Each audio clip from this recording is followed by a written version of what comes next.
If you are thinking about having the downsizing conversation with your parents, there's one thing that you need to understand first: the money. Because if you don't understand the financial side, the conversation can quickly turn emotional, defensive, or overwhelming. Today we'll be talking about what you need to know before you even bring it up. Welcome back to In the Thick of It, Real Estate and Real Life, Episode 3.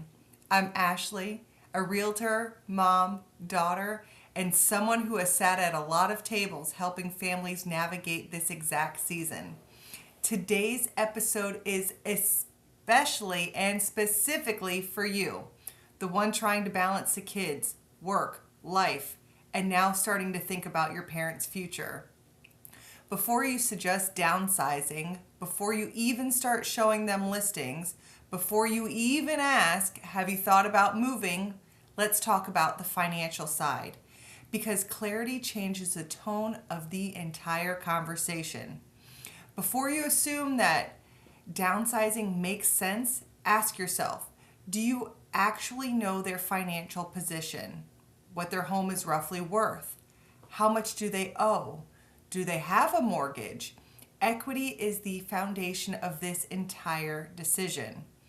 If your parents have owned their home for 20 to 30 years in Tampa Bay, there is a really good chance that they are sitting on significant equity.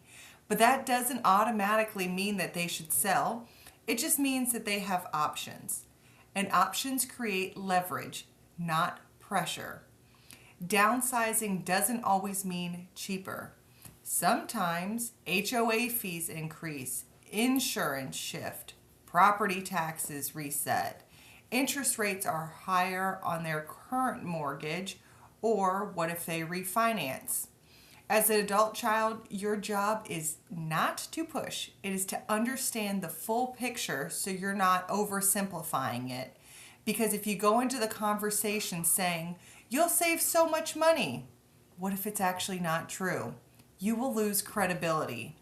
Here's what downsizing often helps: lower maintenance cost, fewer major repairs, no more stairs, lower future health risk, possibility of eliminating a mortgage, and unlocking equity to supplement their retirement. And sometimes the biggest financial benefit isn't monthly savings, it's stability, predictability, and less risk. And that matters more than most people think. Before you bring this up, ask yourself, am I worried about their safety? Am I worried about their finances? Or am I projecting my own stress on their situation? Be honest. Sometimes we want them to move because we are the ones feeling anxious. And that's totally okay, but we have to know the difference. Instead of saying you should downsize, it makes financial sense, try, I've been thinking about long-term planning. Would you ever want to look at what your options are financially? You notice the difference? You're not taking control away from them.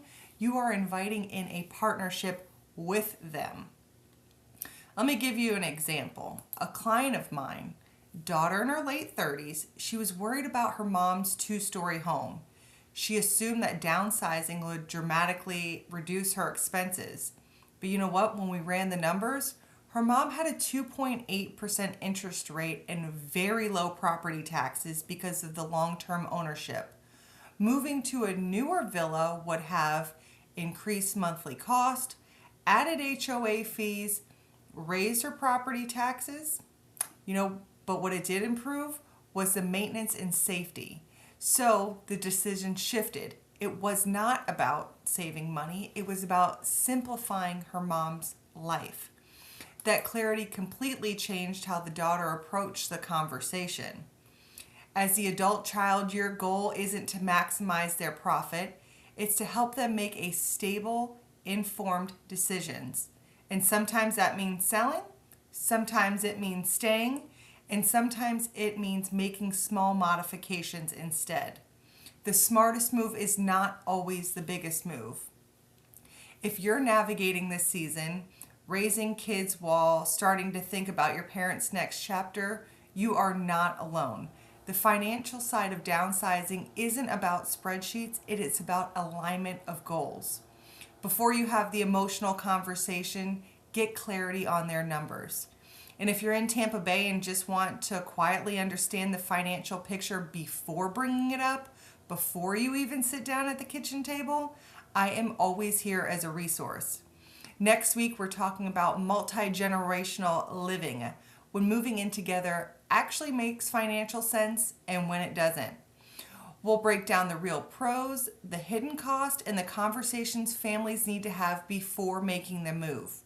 New episodes drop every Thursday. Until then, we will keep navigating it together, right here in the thick of it.